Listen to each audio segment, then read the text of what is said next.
Bonjour et bienvenue pour une nouvelle vidéo. Pour vous présenter cette fois-ci une figurine de la collection Dragon Ball Z, pour pas changer, un peu toujours les mêmes, avec le personnage de Bootenks. Moi j'appelle comme ça Bootenks parce que c'est le Boo, Majin Buu, qui a absorbé le Gotenks. Voilà, donc lors de sa confrontation face à Gotenks, et puis après, hop, il y a Gohan Ultime qui arrive, à ce moment-là, il fait l'absorption de Bootenks de façon à prendre en puissance et de pouvoir battre le Gohan Ultime. Donc voilà la figurine de la collection Matchmaker, que j'ai payé 34,95, je pense que c'est à peu près les tarots, 30-35 euros. Et comment dire, elle est en binôme avec une autre figurine, donc je pense qu'on va la voir là, juste là, face au Gohan Ultime. Donc en fait, ils ont décidé dans la collection Matchmaker de nous sortir effectivement le Bootenks face à Ultimate Gohan. Après, ils ont le Majin Buu, celui qui a simplement absorbé le gros bout, face à Goku SSJ3. Et après, je sais qu'ils ont le gros bout, non, c'est le gros bout qui est face à Goku SSJ3. Après, le Majin Buu normal, on va dire, il est face à Gotenks. Et après, en Gotenks en SSJ3. Et après aussi Goku en SSJ3 face au gros bout. Et après, là, c'est celle-là, c'est le Ultimate Gohan face au Bootenks. Alors par rapport à ces 6 figurines, il y en a beaucoup qui ne m'intéressent pas. Moi déjà, le Goku SSJ3 ne m'intéresse pas plus que ça. J'en ai déjà un qui est très beau dans la collection Figuart Zero avec le dragon. L'ancienne version parce qu'ils en ont refait une nouvelle un peu translucide que j'aime beaucoup moins que celle d'origine. Et après, à côté de ça, le Gotenks ne m'intéresse pas. J'ai déjà un Gotenks de la collection GX Material avec le petit fantôme, je le trouve très bien. À côté de ça, peut-être je prendrais un Gotenks ou un CSJ3, mais après là j'ai l'embarras du choix. Il y en a eu des bien mieux que celui qui est sorti là chez Matchmaker. Alors après ils sont bien si tu les prends, parce que c'est issu d'illustration, si tu prends les 6 en fait. Comme ça tu fais un très beau diorama. Mais bon, toutes ne m'intéressent pas quoi. Le gros bout, je l'ai déjà de chez Solid Edgework. Et puis après c'est quoi? Par contre le Majin je l'ai pas. Alors le Majin je sais pas si je le prendrai, le Majin Buu. Je ne l'ai pas en figurine, c'est le seul que j'ai pas. C'est pour ça que j'ai pris le Bootenks, parce que j'ai déjà eu le Buan de la collection Matchmaker, le gros bout de la collection Solid Edgework et l'autre Kit Buu de chez GX Materia. Et donc après, peut-être que je prendrai l'autre Matchmaker de ce bout là, mais j'aimerais bien avoir un Majin Buu un petit peu plus badass, parce que là il est dans une pose où il fait une grimace, donc que je trouve pas super, mais on verra. Ça, on verra suivant l'inspi, on verra au dernier moment.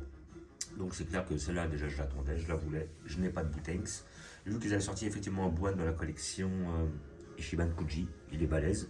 Moi, ici, une question de taille. Je veux pas des figurines trop grosses, justement, dans cet arc-là, parce qu'après, j'ai pas spécialement la place. Et puis, c'est pas un arc que je kiffais plus que ça.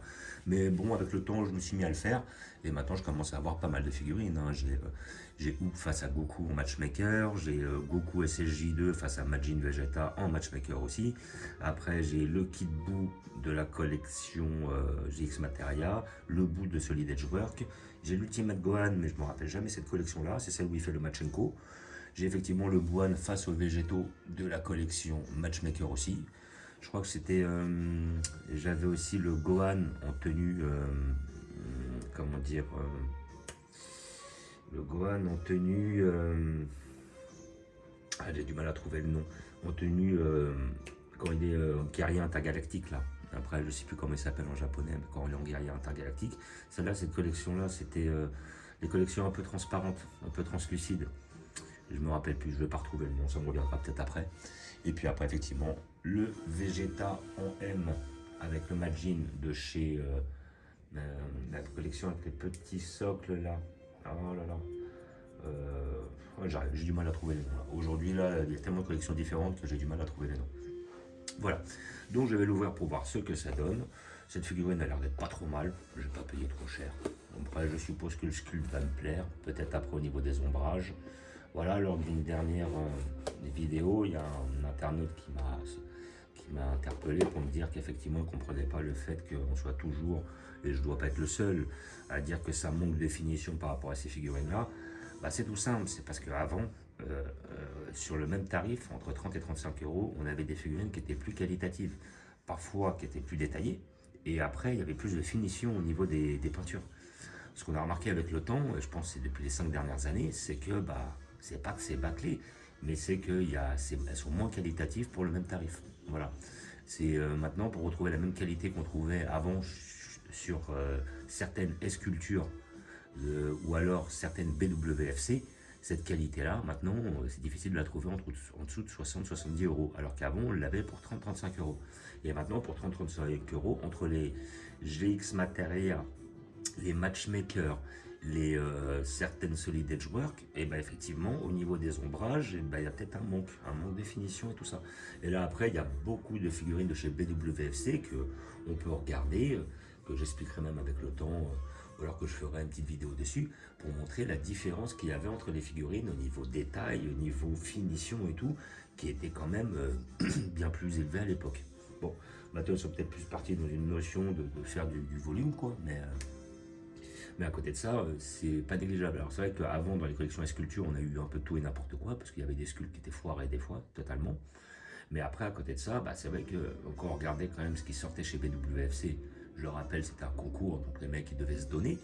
Et effectivement, certaines sculptures, même à l'heure actuelle, on a difficulté à les égaler. J'ai un exemple, ils avaient sorti, je crois que c'était la sculpture numéro 5, hein, si je dis pas de bêtises. C'est là où on avait un Vegeta en Super Saiyan, en Super Vegeta face à un Cell en deuxième forme. On avait aussi un Goku et un Bardock en S-Culture, voilà, de S-Culture 5. Le Bardock, avec tous les Bardock qu'ils ont sortis à l'heure actuelle, il est toujours pas égalé. Niveau finition, détail, sculpte et tout, il est pas, comment dire, il n'est pas égalé. Même si effectivement ils en ont sorti des beaux, hein. J'ai vu que chez GX Materia, et je l'ai pris d'ailleurs, ils ont fait un très beau Bardock. À côté de ça, ils en ont fait une en Ishiban Kuji. Ils sont toujours pas au niveau de la sculpture qui est sortie il y a peut-être maintenant 10 ans. Voilà. Donc après ça c'est un fait. Donc voilà, comme d'habitude, voilà, vous avez la boîte, comme quoi votre figurine elle est authentique, le petit logo, généralement ça atteste de l'authenticité de votre figurine. On enlève les scotch et maintenant nous allons voir ce que ça donne.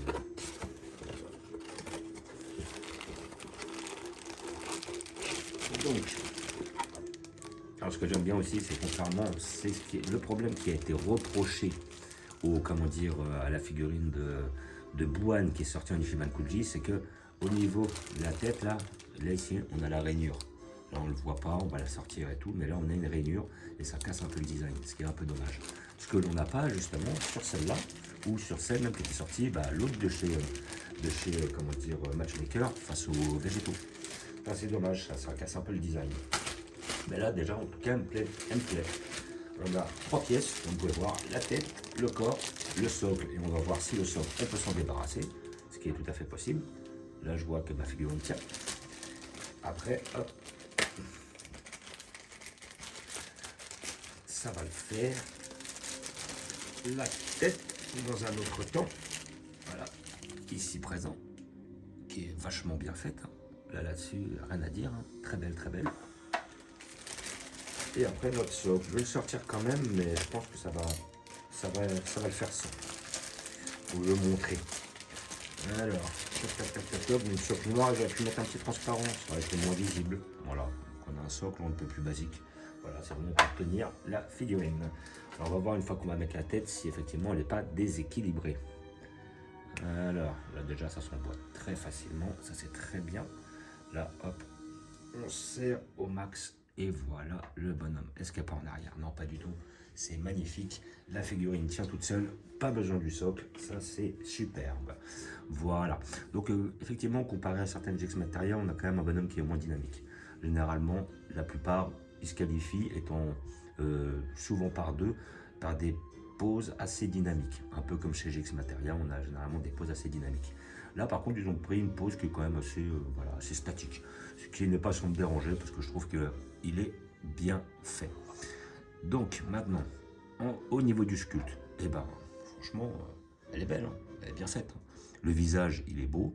On a ce petit sourire un peu machiavélique, ce regard un peu arrogant, voilà, bien comment dire, typique du personnage. Après, là, on a les petits points sur le côté. Bon, alors les petits points, on sent que c'est des petits points qui ont été posés, ça n'a pas été creusé, donc ça, c'est Voilà, ça aurait été un petit détail en plus. Là, effectivement, on a la ligne au niveau du marquage, le fait de mettre la tête. Bon, ça, c'est un peu normal aussi. Hein. Bon, après, c'est un peu dommage. Mais bon, ça, on va pas se plaindre. Hein. C'est parce que la tête est vendue à part. Enfin, elle est vendue à part. Elle est mise à part sur le sculpte. Après, franchement, elle est bien faite. Hein. Elle est assez simple. C'est vrai qu'après, je vais revenir et je vais le dire encore, il y a quand même un manque de finition, un manque d'ombrage qui ferait que justement ça donnerait du relief à la figurine et un côté un petit peu plus badass, plus fini quoi. Mais bon, sinon, dans tous les cas, le sculpte est bien fait. Voilà. Donc après, on a les petits points dans le dos là. Les petits points dans le dos qui ont l'air d'être. Ils sont creusés ceux-là ou quoi? Ouais, on a le sentiment qu'ils sont plus creusés. J'ai l'impression qu'il y en a un qui a été creusé là. C'est bizarre. Enfin bref. Donc là, on a nos petits points dans le dos, nos petits points autour du crâne. Là, hop, la ligne, un petit peu, ça se voit un peu, mais c'est pas non plus énorme. On n'a pas l'impression de, voilà, on n'a pas la ligne présente ici comme sur la Buwan, là, ce qui est vraiment dommage de celle de chez Ichiban Kuji. Voilà, la pose, elle est badass, le bonhomme est bien fait, elle est simple, elle est réussie, et je suis très content d'avoir ce personnage-là, car je ne l'avais pas. Voilà, donc après, pour ceux qui veulent, des Boutengs, on n'en a pas. Hein. Moi, personnellement, je n'ai pas souvenir qu'ils en aient sorti, surtout en PVC. Ils en ont peut-être sorti en résine, mais par contre, en PVC, ils n'en ont pas sorti. Voilà. Après, je sais que ils avaient sorti, en parlant de gros bouts, la solide joueur qu'ils ont sorti il y a peut-être dans l'année, la dernière, elle est super, super bien faite, c'est pour ça que je l'ai prise. Ils avaient déjà un gros bout qui avait été sorti justement un peu énorme de chez Ichiban Kuji qui était très bien fait aussi. Et avant, il y avait un gros bout qui était sorti de la collection Sculpture qui était magnifique. En plus, en socle, il s'était servi du biscuit de Dabra. Voilà, c'était Dabra transformé en biscuit, ils en avaient fait un socle. Et ça, franchement, l'idée, elle était super bien pensée. Celle-là, après, j'avais un pote qui l'avait. J'ai pas voulu lui prendre à l'époque, il l'a revendu. Et puis après, si j'avais su, je l'aurais prise. Mais bon, enfin bref, c'est pas grave. Donc on était quand même sur 3 gros bouts. Après, le Majin Buu, je sais qu'il en avait sorti un chez le grand bout, là, ce qu'il appelle le Majin Buu. Celui qui avait, gros bout avait sorti le mec avait absorbé le gros, et là c'était le Majin qui était sorti. Plus grand, plus rose. Et ils avaient sorti une très belle chez Figuarts 0X, si je dis pas de bêtises. Que même les gens s'arrachaient. Et franchement, celle-là était superbe. Après, à côté de ça, de souvenirs, un Majin comme ça, ils en ont sorti un chez Ichiban Kuji, qui est pas trop mal aussi. Mais peut-être pas aussi quali que la Figuarts 0X. Et après, depuis, on n'en a pas des Majin grands comme ça. On n'en a pas eu. Moi, j'en ai pas vu. Et après, Boutengs, j'en ai pas vu. Buwan, mis à part celles qu'ils ont sorties chez Matchmaker et par la suite chez Ichiban Kuji, il n'y en avait pas. Par contre, du Kid Buu, on en a eu un peu plus. Voilà. Kid Buu, il y avait un que j'ai vu, justement, ils ont sorti des tissus de chez GX Materia que j'ai pris avec sa boule. Ils en ont sorti un chez, chez Ichiban Kuji. Il y en avait une autre chez Figuarts Zero, effectivement. Et après, je crois que je me demande s'il n'y en a pas une autre chez Ichiban Kuji qu'ils avaient sorti aussi. Ou alors, non, ils l'ont sorti chez Solid Edge Work aussi. Donc, c'est un personnage déjà qu'on a un peu plus vu. Par contre, c'est vrai que des Boutengs et des Buwan, on en a très peu, et des Boutengs encore moins. Voilà, donc figurine à 35 €, voilà, je l'ai payé 35 €, pour moi ça vaut le coup, vu les tarots en ce moment. Voilà, belle figurine, belle pièce, surtout si vous ne l'avez pas, surtout si vous êtes fan du personnage, moi je la conseille. Puis après, si le diorama vous plaît au niveau de GX Materia, n'hésitez pas à prendre les 6. Hein. Voilà, là il y a le Gohan Ultime qui va en face. Après on a le Goku SSJ3 face au gros bout. Après on a le Gotenks SSJ3 face au Majin Buu. Voilà, donc si vous avez les 6, ça peut faire un diorama assez intéressant. Voilà. Donc après, petit bisou sur la figurine. Franchement, elle est belle, elle est propre, elle est bien faite. La pose est badass. Pour moi, c'est même la mieux des 3 bouts. Franchement. Après, pour tout ce qui est les figurines en face, que ce soit Gotenks, que ce soit Goku, que ce soit Ultimate Gohan, ils en ont fait des mieux dans d'autres collections. Voilà. Et donc j'ai fait une petite place pour vous montrer où je vais la placer comme d'habitude. Où je dégage ça. Voilà. Hop. Donc là, comme d'habitude, je vais la placer dans mon arc. Comme je vous disais, là j'ai l'arc bout, donc j'ai de la GX Materia, j'ai de la Figuarts Zero, et j'ai surtout en gros de la GX Materia et de la Matchmaker. Donc celle-là, je vais la poser juste là. Et elle aura bien sa place. Voilà, Là, elle est belle, elle est nickel. J'avais tout prévu, elle est parfaite. Et voilà, dans cet arc-là, bah, effectivement, j'ai le gros bout là de chez Solid Edge Work qui était magnifique. Le Gohan Ultime à côté en pose Machenko. Alors, je ne me rappelle pas la collection, mais c'est une collection où moi j'ai aussi le Vegeta, comment dire, le Super Vegeta en technique, pas Big Bang, mais technique Final Flash. Justement, c'est des figurines qui sortaient. Il y avait même un Goku en train de faire le Kamehameha. C'est des techniques où en fin de compte, c'est des figurines où c'est que les techniques. Et après, je sais que c'était un nom japonais, mais je me rappelle plus trop. Mais celle-là, elle était superbe, cette Gohan Ultime. Donc après, on a le Goku derrière en, comment dire, en Genkidama. Notre Kid Buu de chez GX Materia. Après, j'avais le fameux duo Matchmaker entre Goku, parce que je crois que c'est la toute première sortie de chez Matchmaker, de ce Goku SLJ2 face à Majin Vegeta, parce que je crois qu'il y en a 3 différentes chez Matchmaker de ce combat-là. Voilà, notre fameux Boutenx, notre Buan face aux végétaux, effectivement, que j'étais très content. Après, il y avait cette fameuse Gohan dont j'ai parlé tout à l'heure. Je ne me rappelle plus la collection, c'est la collection où ils sont un peu translucides, ce que je trouve dommage. Là, après la Matchmaker de Goku face à Oob, réincarnation de Boo. Après, on a le Vegeta dans la collection, c'est des petites figurines, là. Je ne me rappelle plus la collection. Notre Gotenks collection Matchmaker, enfin non, GX Materia. Notre Végéto GX Materia et notre Goku SSJ3, justement de la collection Figure Art 0, où ils en ont fait une tranche lucide qui me déplaît. Voilà. Donc, comme d'habitude, je vais vous faire un petit visu sur la collection. Là, après, on a hop, un peu de perso. Là, c'est un peu un tronc commun, hein, parce que là, j'ai des Goku un peu originaux. Mon Goku Migate no Kokui, là, en Ultra Instinct maîtrisé. Et aussi notre Goku face à Super C17, voilà, qui était chez Matchmaker. J'ai trouvé badass, donc j'ai décidé de les prendre. Notre petit arc Cyborg, voilà, comme d'habitude. Là après, on a aussi notre arc Cyborg, mais plutôt fin de Cyborg. Voilà. Après, on remonte sur notre arc Saiyan.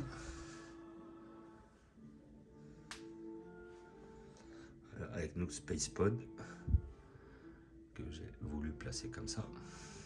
Notre arc Broly 2018 avec notre arc Broly 93-94. Notre arc Namek. Et après au-dessus, notre arc Dragon Ball. Avec notre petite Janemba que j'ai mis à gauche. Et puis après, comme d'habitude, j'aime toujours mon arc Freezer et toute la famille. Là, ils sont énormes maintenant. Ils sont tous là quasiment. Et j'attends effectivement chez Solid Edge Work le Metal Cooler, histoire d'en avoir un en plus. Voilà. Donc comme d'habitude, je vous remercie de l'avoir regardé. Je vous dis à bientôt. N'hésitez pas à vous abonner ou à mettre des pouces. Et je vous dis ciao.